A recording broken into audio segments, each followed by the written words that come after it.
Halo, kami dari kelompok Samski.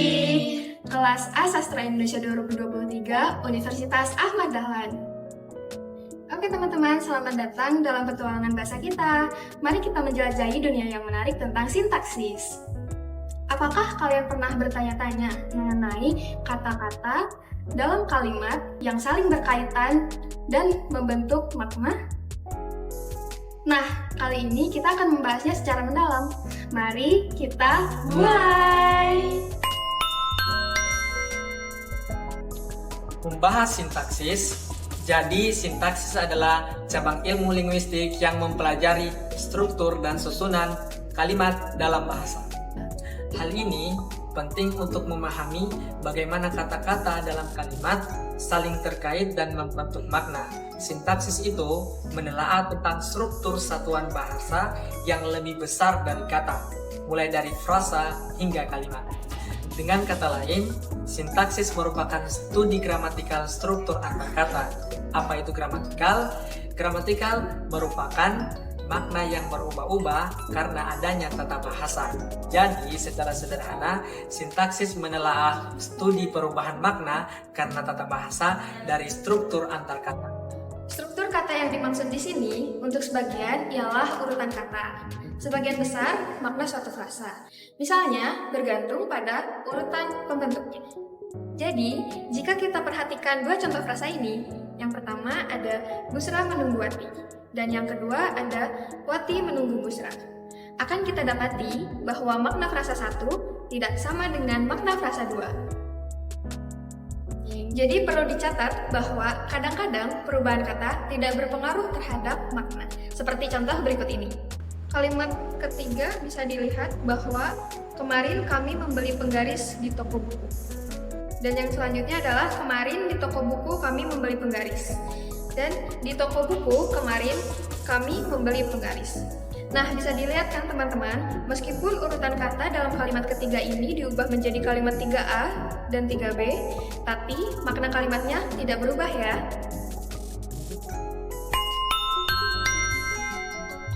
Tata bahasa atau gramatika mencakup kaidah-kaidah sintaksis yang mencerminkan pengetahuan dari si penutur bahasa mengenai fakta-fakta tersebut.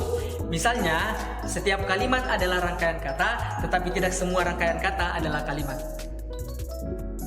Nah, rangkaian kata yang memenuhi kaidah-kaidah sintaksis disebut apik atau gramatikal.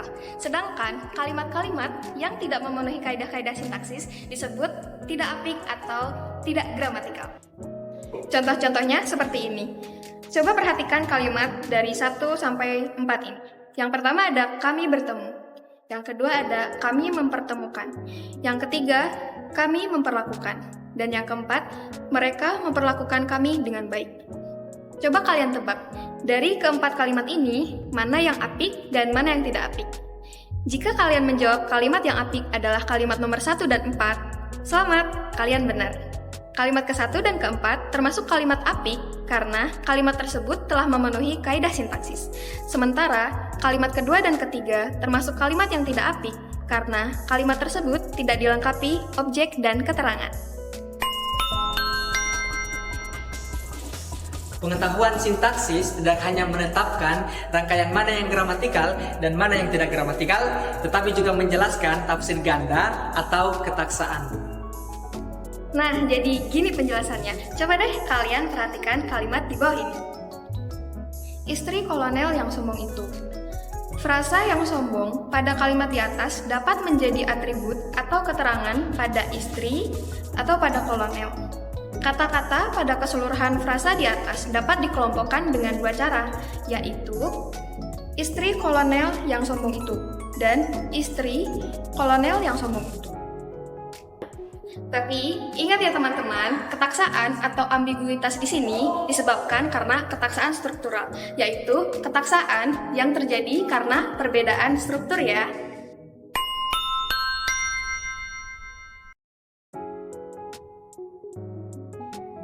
Pengetahuan sintaksis juga memungkinkan kita menentukan hubungan-hubungan gramatikal di dalam kalimat, misalnya subjek atau objek.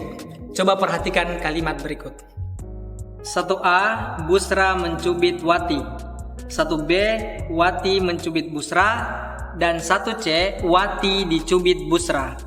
Pada contoh kalimat 1A, Busra menjadi subjek yang dipahami sebagai pelaku perbuatan, yang dinyatakan oleh verbanya yaitu mencubit. Sementara Wati adalah objek yang dikenai atau menjadi sasaran perbuatan.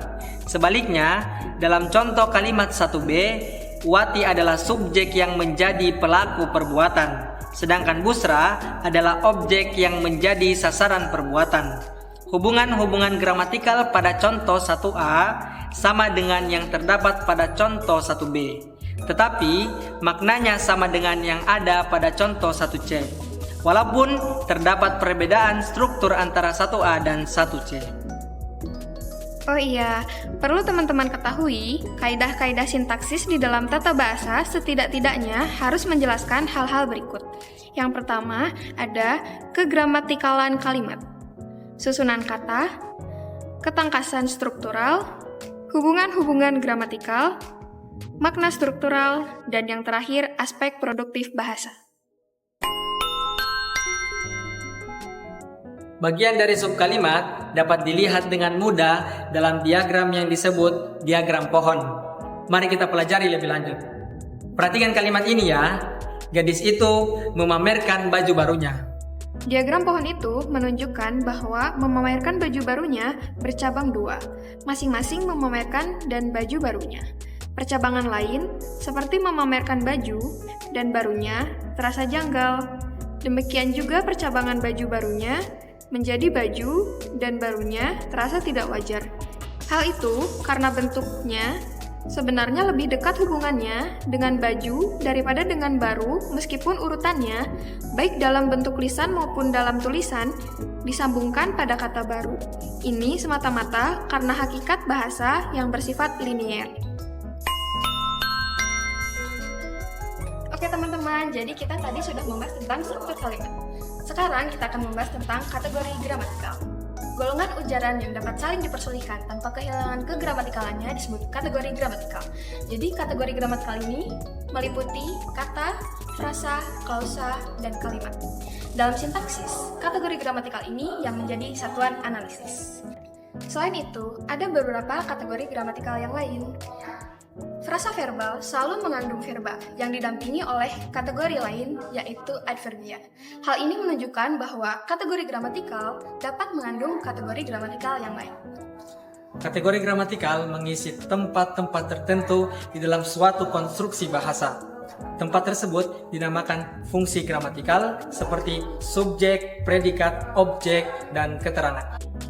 Fungsi gramatikal pun mengalami percabangan. Boleh dikatakan bahwa di dalam semua bahasa di dunia berlaku kaidah yang mengatur bahwa diagram pohon kalimat setidak-tidaknya harus bercabang dua, yaitu subjek dan predikat.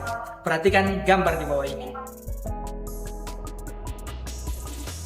Telah dikatakan bahwa ada ciri yang universal dan yang unik di setiap bahasa. Baik ciri yang universal maupun yang unik memiliki berbagai kategori. Dalam bagian ini, kita akan menguraikan kategori-kategori tersebut mulai dari tataran kata sampai kalimat. So, let's check this out.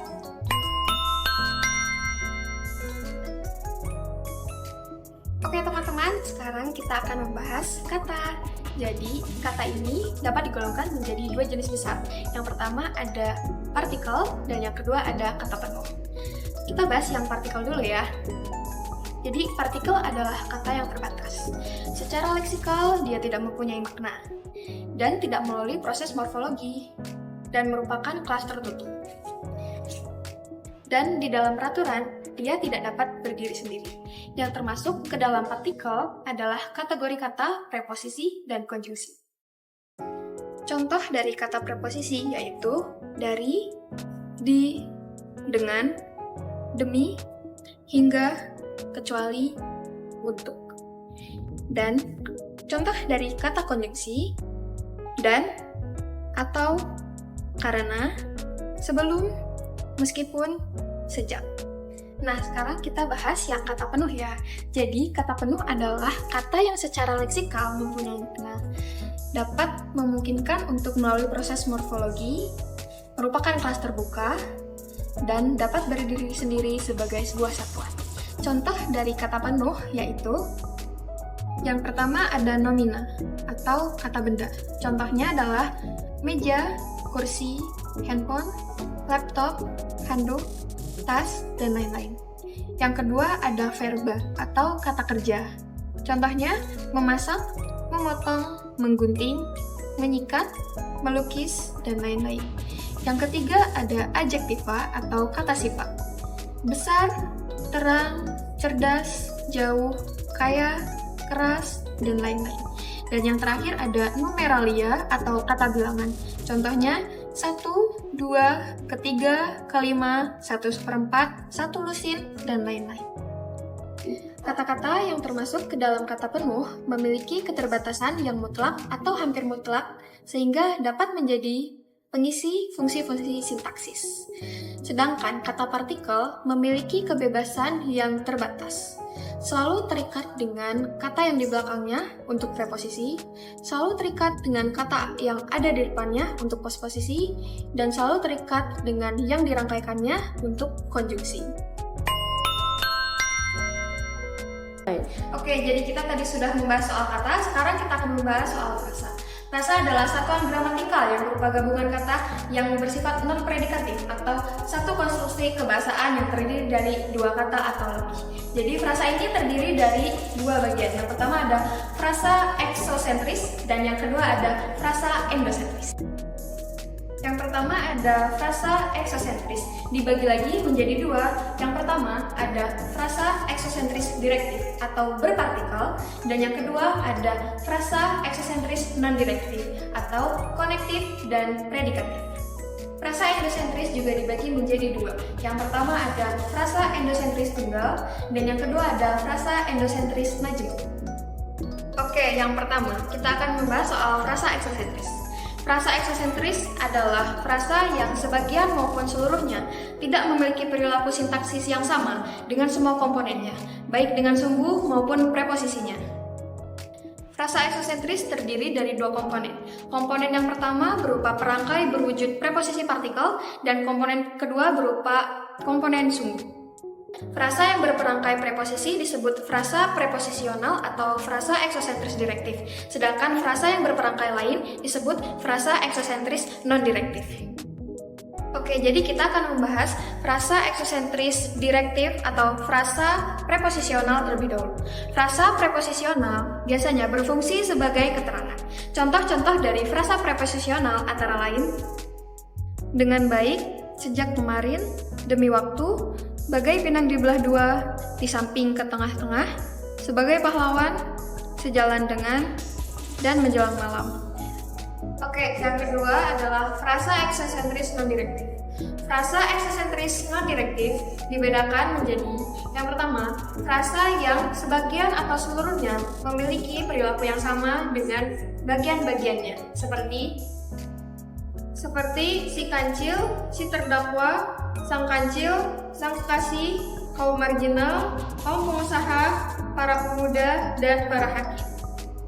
Yang kedua adalah frasa yang seluruhnya memiliki perilaku sama dengan salah satu unsurnya, seperti perhatikan kalimat berikut ini. A. Aku bertanya kepada si terdakwa. B. Ia tampak gusar menunggu kedatangan sang kekasih. Artinya, terdakwa dan kekasih memiliki perilaku yang sama dengan si terdakwa atau sang kekasih. Misalnya, sama-sama dapat menduduki fungsi subjek atau objek. Akan tetapi, ada juga frasa yang tidak memiliki perilaku yang sama dengan bagian-bagiannya, seperti yang mulia, yang besar, yang hebat, yang itu, yang muda, yang bercinta. Jadi, yang hebat tidak berperilaku sama dengan yang mulia atau hebat.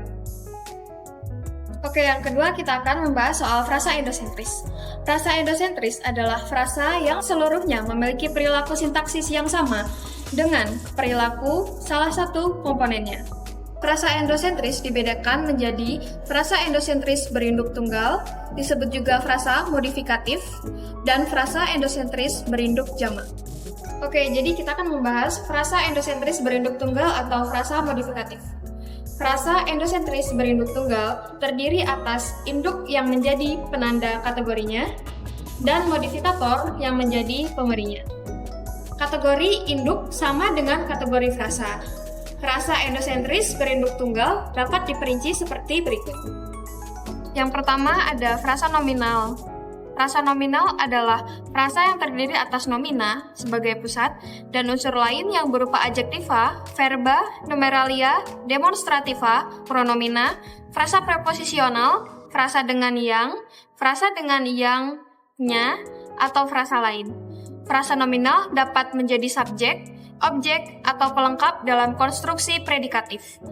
Yang kedua ada frasa pronominal. Adalah frasa yang terdiri atas gabungan pronomina dan pronomina atau gabungan pronomina dan adjektiva, adverbia, numeralia, atau demonstrativa. Yang ketiga, frasa verbal adalah frasa yang terdiri atas gabungan verba dan verba atau gabungan verba dan adverbia atau gabungan verba dan preposisi gabungan. Yang keempat ada frasa numeral. Frasa numeral adalah frasa yang terdiri atas numeralia sebagai induk dan unsur perluasan lain yang mempunyai hubungan subordinatif dengan nomina penggolongan bilangan dan nomina ukuran.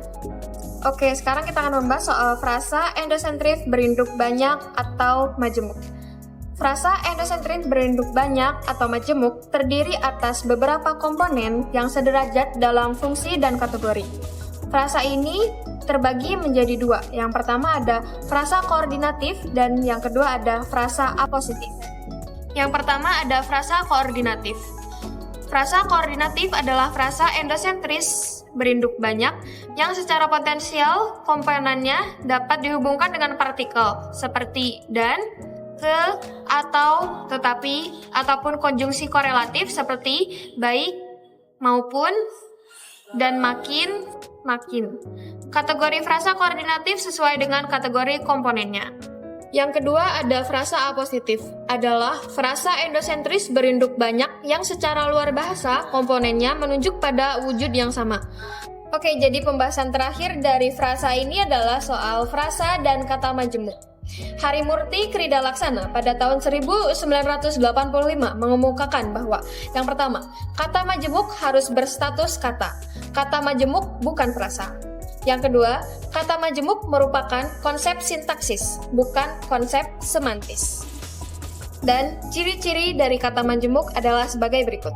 Yang pertama, karena menunjukkan tingkat keeratan yang tinggi dan secara sintaksis berstatus kata, kata majemuk tak mungkin terpisahkan. Yang kedua, karena kata majemuk berstatus kata, setiap konstituennya kehilangan otonomi. Akibatnya, di antara konstituen itu tidak dapat disisipi kata lain. Yang ketiga, keeratan konstruksi majemuk ditentukan oleh setidak-tidaknya satu konstituen memperlihatkan gabungan yang konstan. Gabungan itu terwujud melalui pola kombinasi morfem dasar sebagai konstituennya. Untuk itu, setidak-tidaknya satu dari morfem dasar itu A. Menunjukkan ciri tidak produktif, B. Merupakan bentuk unik, dan C. Merupakan morfem terikat tetapi bukan afiks. Baiklah, marilah kita mempelajari tentang klausa. Apakah Anda mendengar tentang klausa? Apa itu klausa? Klausa adalah satuan sintaksis berupa runtunan kata-kata berkonstruksi predikatif. Artinya, di dalam konstruksi itu ada komponen berupa kata atau frase yang berfungsi sebagai predikat dan yang lain berfungsi sebagai subjek, objek, dan keterangan. Klausa berpotensi untuk menjadi kalimat tunggal karena di dalamnya sudah ada fungsi sintaksis wajib, yaitu subjek dan predikat.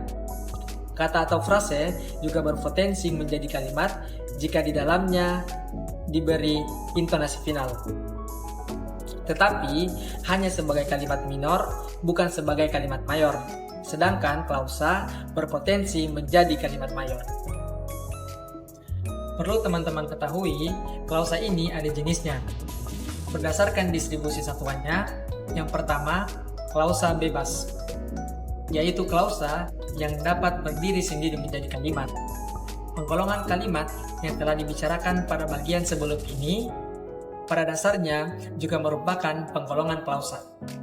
Yang kedua, klausa terikat, yaitu klausa yang tidak dapat berdiri sendiri menjadi kalimat.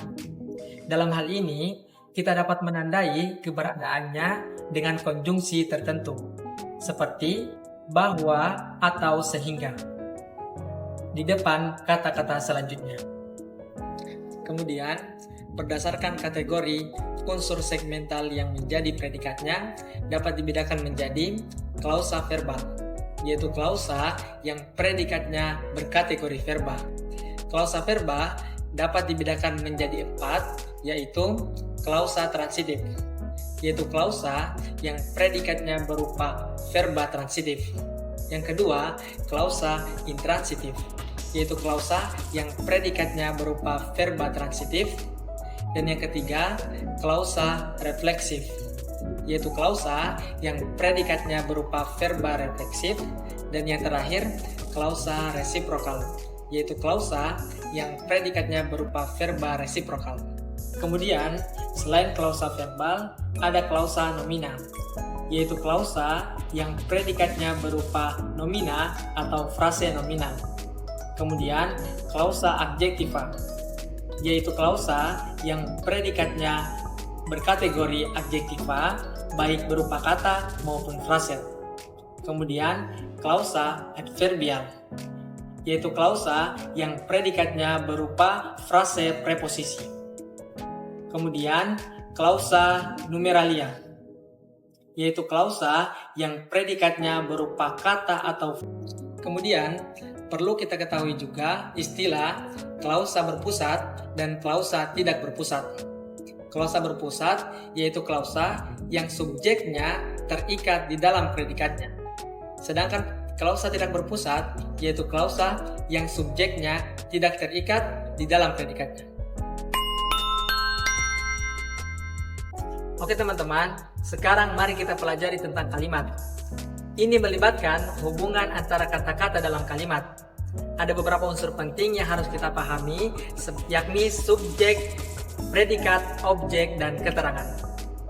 Subjek adalah unsur yang menjadi pelaku atau penanggung jawab dari suatu keadaan. Predikat adalah unsur yang menyatakan perbuatan atau keadaan dari subjek. Objek adalah unsur yang menjadi sasaran dari perbuatan atau keadaan subjek. Dan yang terakhir, keterangan. Keterangan adalah unsur yang menjelaskan lebih lanjut tentang keadaan atau perbuatan subjek. Selanjutnya, kita akan mempelajari jenis-jenisnya. Kalimat inti dan kalimat non-inti. Kalimat inti biasa juga disebut kalimat dasar. Adalah kalimat yang dibentuk dari klausa inti yang lengkap, bersifat deklaratif, aktif, atau netral dan afirmatif. Kalimat inti dapat diubah menjadi kalimat non-inti dengan berbagai proses transformasi. Kalimat inti plus proses transformasi sama dengan kalimat non-inti. Proses transformasi antara lain transformasi pemasifan, transformasi pengingkaran, transformasi penanyaan, transformasi pemerintahan, transformasi pengonversian, transformasi pelepasan, dan transformasi penambahan. Yang pertama, kalimat tunggal dan kalimat majemuk. Kalimat tunggal adalah kalimat yang hanya mempunyai satu klausa, sedangkan kalimat majemuk adalah kalimat yang terdapat lebih dari satu klausa. Kemudian, kalimat mayor dan kalimat minor. Kalimat mayor mempunyai klausa lengkap, sekurang-kurangnya ada unsur subjek dan predikat. Sedangkan kalimat minor, klausanya tidak lengkap, entah hanya terdiri dari subjek saja, predikat saja, objek saja, atau keterangan saja. Konteksnya bisa berupa konteks kalimat, konteks situasi, atau juga topik pembicaraan. Yang ketiga, kalimat verbal dan kalimat non-verbal.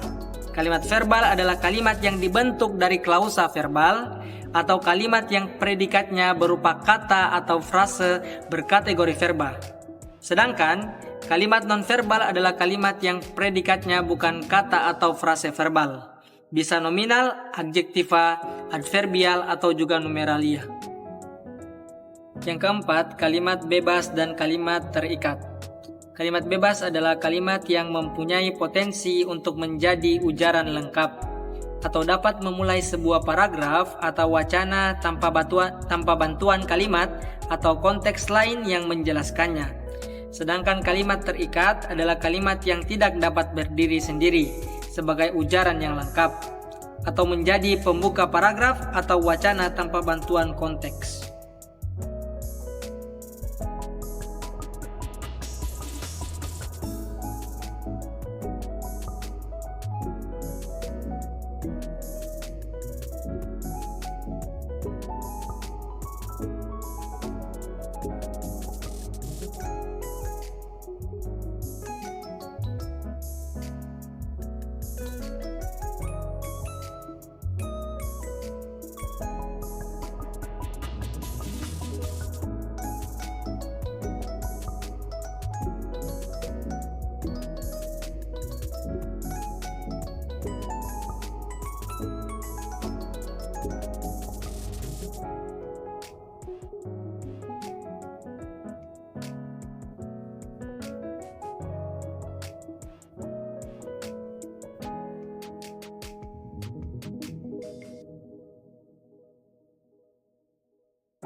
Oke, jadi itu guys petualangan panjang kita mengenai sintaksis. Harapannya kita semua mengetahui sedikitnya tentang salah satu cabang dari linguistik ini.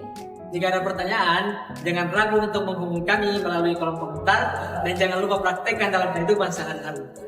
Sampai jumpa.